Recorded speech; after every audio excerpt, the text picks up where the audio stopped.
Hey guys, how's it going? Reptile Wrangler here. Anyway, I found out about this cool new card game recently called Buddy Fight. And I was going online, started buying a few cards. I really got into it, and I thought it was a really fun game. And I thought, well, why not do a video on it? So, this is my Dragon World deck with my buddy, Crimson Battler Grand Kick Dragon. So, this will be a small little deck profile. I'll do a few more of these here in the future. And the first card here will be, well, first two cards will be Countdown of the Early Days and Boomerang Dragon. They both have the same card ability. Boomerang Dragon I got from the Golden Buddy pack. Countdown I got from a, I wanted to say Buddy All-Star pack. Anyway, Countdown is an Omnilord. Omnilords have an ability to where you can put one copy into another world other than the world that they're from. Like Countdown here, he's from Legend World. I can have one copy of him in any other world that I want to play with, such as Hero World, Magic World, any of them.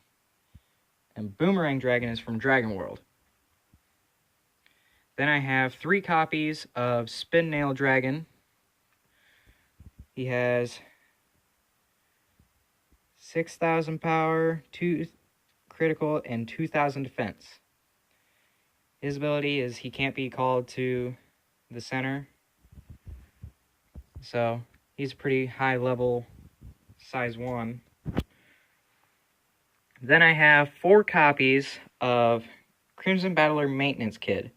His ability is if he's called out with another Crimson Battler on the field, whether it's an item or a monster, he gives you 1 life, which is really awesome because this deck kind of runs based off of life and gauge. And you'll see why here in a moment, especially with this one. This card here is 5th Omni Armor Dragon Mountain Crush Gone. I'm hoping I'm pronouncing that right. Anyway, his ability is if you take you can sacrifice 1 damage, or you can take 1 damage, and you can do one of 2 things. Either give him +1 critical, or plus 3,000 power. Then I have a copy of Drum Bunker Dragon SD. His ability allows him to come from the drop zone onto the field in either the soul of another card with Drum Bunker Dragon in its name, or Drum in its name, or you could just call him to the field to help you out. This card here is also pretty cool. He's another 5th Omni Armor Dragon. Anyway, his ability is a counter ability. You can use this card, sacrifice it, and if you'd already taken damage that turn, like say your opponent's attacking you, you can sacrifice this if you've already taken damage, and nullify the attack and gain 1 life. So that's pretty cool. Then I have 2 copies of Crimson Battler Boosted Dragon. If you have an item with Fist in its name equipped, he gets Move. Move is an ability to where you can move the card from either the left position to pretty much any open position on the field. Then onto my spells, next we have Drop Arms Dragon. If you have 5 or more armor dragons in your drop zone, he gains double attack, which is pretty cool for a size 2. Then we have Halberd Dragon, Crimson Battler Halberd Gauntlet. It's the same as Halberd Dragon, just he gains the move ability if you have an item with Fist in its name. Then I have a promo card from a box that I recently got called Jackknife Drum. You pay 2 gauge, and he comes out onto the field and is able to destroy a size 2 when it comes out. And if it comes out when you have 4 or less life, he deals 1 damage to your opponent. Then I have this guy. I sadly cannot pronounce that. But it's another armor dragon. You pay 1 life, and he comes out. Doesn't really do much else, but he has a really high critical count for a size 2. The highest I've really seen is size 3, or the highest critical count I've ever seen is 3. This one has a critical of 4. I only have 1 copy of it right now because my brother has the other copy at his house. Now, I also have 3 copies in the deck of my buddy, Crimson Battler Grand Kick Dragon. If you have an item equipped, he gains plus 3,000, plus 3,000.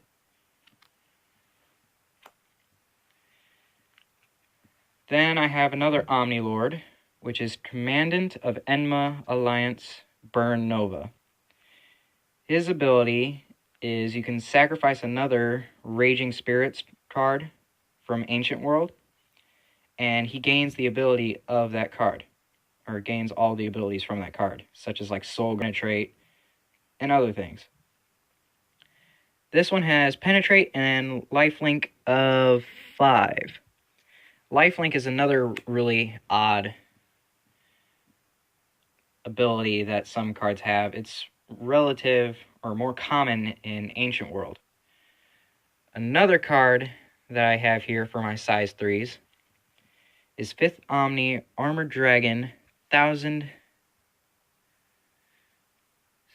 something. I can't pronounce that one either. There's a few of these cards that's pretty hard to pronounce because I'm not exactly Japanese. But anyway, this card's ability is it cannot be called to the center, but you can pay 3 gauge and put 2 monsters with 5th Omni in its name into its soul, and you can sacrifice its soul cards. Basically, send the soul cards from it to the drop zone and destroy size 2 or less monsters with it. It has double attack and soul guard. It's a really cool size 3. I use it a lot in my games, and it's really fun. Then for my spells, I have Dragonic Aura. If I have an item equipped, I can cast this and get 2 gauge, which is really good for this deck because, like I said earlier, it relies on a lot of gauge. So I have 3 of those in there.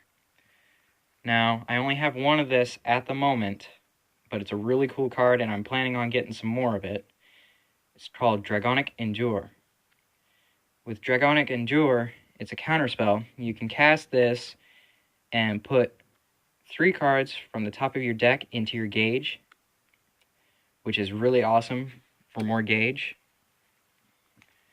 Because, again, it needs a lot of gauge in order to play. Then I have 2 Drago Revivals. If you have 5 or more Armor Dragons in your drop zone, you can cast this and gain 4 life, which is pretty slick. Then I have 2 copies of Dragonic Directive. If you have 4 life or less, and you have, say, this and then 2 other cards in your hand, or if you just have this card in your hand, you can cast this and you can draw cards until you have in total 3 cards in your hand. Then for my shields, or some more counterspells, I have Primal Dragon Shield. You cast this, and if you have 1 life, you draw a card. Then I have Green Dragon Shield, 2 copies of it. You can cast this. You can't have a monster in the center, but once you cast this, it nullifies an attack and you gain 1 life. Then I have 4 copies of a really awesome spell. It's one that I've used a lot in my games so far. Anyway, you pay 1 gauge, cast Dragonic Gatebreaker, and you destroy the center position monster. Now, a lot of times you can see monsters in the center that have Soul Guard and a couple other really tough abilities, so you want to use this to get rid of the Soul Guard or the souls that are in that center position monster. Then for my impact, I have Crimson Soul Grenade. It's a really kind of high-priced impact card at the moment. I'm planning on trading this out for a Gargantua Punisher. Anyway, you must have 4 or less life, no monsters in the center, and an item equipped. Pay 4 gauge, and it deals 4 damage to your opponent. So, with impact cards, it's more of like a last stand card that I like to use. I cast it and deal the last bit of damage that I need. Then I have, for my items, 5th Omni Dragon Fist Roaring Flame. Pay 1 gauge, equip that, and all your armor dragons on the field get plus 2,000 power and defense. Then my last one, I have 4 copies of it, is Battle Spirit Fist Drago Soul. And that is pretty much it. Tell me which cards you all know about in the comments below. And if you guys have any other ideas for deck designs or deck profile videos, let me know. And I'll talk to you all later.